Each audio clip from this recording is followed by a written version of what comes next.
tugiye ku ngingo y'ubusinzi bukabije noneho rero niko mwabanyeshuri nimukira abanyeshuri mwahindutse batuzize ariko prefe iby'inzoga babaza akazizideko kamwe amatarimo imiyenzo kiyenze kuri sensi biragutuka iby'abaroba randagura amatike mutese gatetere ku mutima w'inzuki maze zikugize gutera guteteza nk'ingoko ahubwo nimukomeze iyo mico mufite ndabavunagura amagufwa y'umubiri yose nzayabamaramo ubungubu noneho naje nariye karungu karwara ikirunguro kigutsine muri Nyabarongo agiye kayungura no kunavunagura undi mwana asiyo ni prefe ukwiye kuyobora iki kigo tani umuntu wahitire cyangwa twayobowe n'umukinnyi witera amakofi tutabizi uduti muri ingunzu ndagaswe y'ingingo ndagaswi bari indi ngingo ya gatatu rero tugiye kuganiraho hari abanyeshuri bamaze iminsi bavuga ko ibiryo byabaye bikeya nkaba nifuza ko icyo kibazo tukiganiraho tukagishakira igisubizo Perefe wacu Perefe wacu Perefe wacu uko byatangiye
neza mwese yego niko sha mese ko mbasuhuza we nunyikirize kugusuza n'itegeko se inarira niko sha ninjye ubweguye yego ni wembwiye ndebera nka kirani bwo kije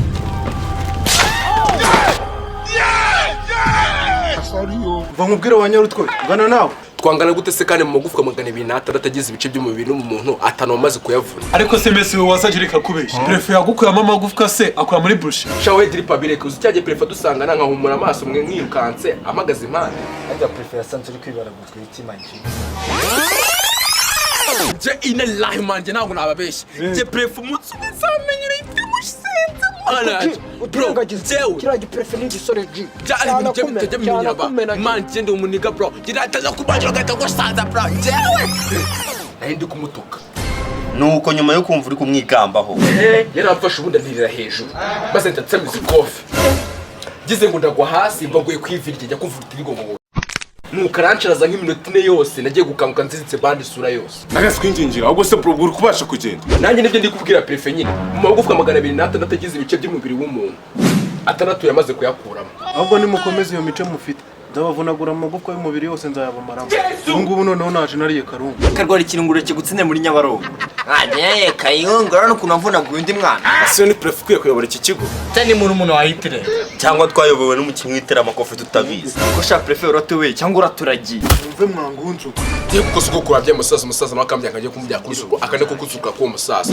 uduti muri ingunzu ndagaswe y'ingingo ndagaswi bari ariko se muri kujurura ngo ndikubita ingunzu hano ninde usa nk'umunyeshuri nje prefe usa n'umunyeshuri cyangwa usa n'akazi akazizi bishatse kuvuga iki prefe reka nkubwire deko wowe uhora wasinze shana namponye ikintu prefe avuze neza ishana kwishana ariko se sha deko yagiye bwira isoba wikwiraza inyanja shaho akayongwe aravuze ngo wari wamara umunsi utasinze byahise gushaho sana uyu munsi yasinze yumvira duzuru no wenda gaso ubundi bwonko bwawe ba munsi y'ibirenge uri kurande ku bundi bukatasinze ariko se sha nasinze ibyo mwanguriye mwabyohe ko ho usanga uruzi rwacyo haru kugera ukino mu kanyaro ngo pa ariko niba kavuga kuri ngo mwirakaza ariko sha iki ngiki ni ikigo cy'abanyeshuri cyangwa ni gereza y'amabana watuje tugakora icyabatuzanye ibyanyu ni nyosho ariko prefe uno munsi inama wateguje iravuga ku biki mwatuje gavuga iki nama igamije se nawe ziba ariko prefe ndi kugufasha kuba gushyirira ku murongo yabigusabye se ndagukubita ingumi ya kamembe tungabanya ubwo bugambo ariko se meze nta kuntu wowe na deko mwatuza mwayobera inama mu mahoro nta kibazo ntabwo twongera ubundi si biba bivuga iki big man karame karamizwa inkoni inama y'uyu munsi tugiye kuganira kuri ibi bibazo bikurikira sibyo? ariko prefe uretse gato uyu munsi tuzatuganira ku bibazo gusa nta bisubizo biba bihari. Uragira ngo tuganire ku rumogi wirirwa unywa se? ariko mesi wakiseta tugakora inama ata prefe komeza. Uyu munsi rero tugiye kuganira ku ngingo z'ingenzi zikurikira. Iya mbere, imyitwarire mibi irangwa n'abanyeshuri biga muri iki kigo. Ingingo ya kabiri rero tugiye kuganiraho ni amanota make abanyeshuri bamaze iminsi bagira, tukaba turakora uko dushoboye kose ayo manota tukayagaruka. ariko prefe amanota yacu yagiye Kajya Gisenyi n'amaguru batuje tugasura. Indi ngingo ya gatatu rero tugiye kuganiraho, hari abanyeshuri bamaze iminsi bavuga ko ibiryo byabaye bikeya, nkaba nifuza ko icyo kibazo tukiganiraho tukagishakira igisubizo. Perefe wacu perefe wacu perefe wacu perefe wacu. Twagera ku biryo ho mukaba ba mbere. Twagiye ku ngingo y'ubusinzi bukabije. Noneho rero niko mwa abanyeshuri nimukiri abanyeshuri mwahindutse batuzize. ariko prefe iby'inzoga babaza akazizideko kanywa amata arimo imiyenzo kiyenze kuri sensi biraguka ibyo ry'abarongo kandi kuri amata cyamutese gatetere ku mutiba w'inzuki maze zikugize gutere guteteza nk'inkoko. ariko mesi na deko mugwa gukora amasafuriya y'imikoko by'ubugari mwazi ibyaha. sema twe sinyara utwango ni dekiri kunsasa man. ariko prefe n'iki ngiki kintu twumbaze Ibikima n'ibikenda. Ariko uko turi ku ngingo y'ubusinzi bukabije, turi ku ngingo yo kwerekana impano z'ibitutsi. prefe bambariza. Wababajije se wowe si ubareba? Ahaha. Twagiye ku ngingo y'ubusinzi bukabije. Noneho rero utarayigeraho nawe urabizi ko dekari we muntu wa mbere usinda ahangaha muri kino kigo. ibaze ko yamaye ishoti nasomyeho ihita ndwara rubaga imana. ako se perefe wowe ubona amaso yahennye mu gutyo ubona atari inzoga koko? Hojya ibyo byo kuza uvuga ngo amaso arengemo. Inzoga niwe uzigurira. Ntukamugerere ikibazo. reba prefe reba ubune burebure simugaza akayurira igitagiye kureba Yesu. Iyi nzoga ni zo ngaruka zakujya kwinjira.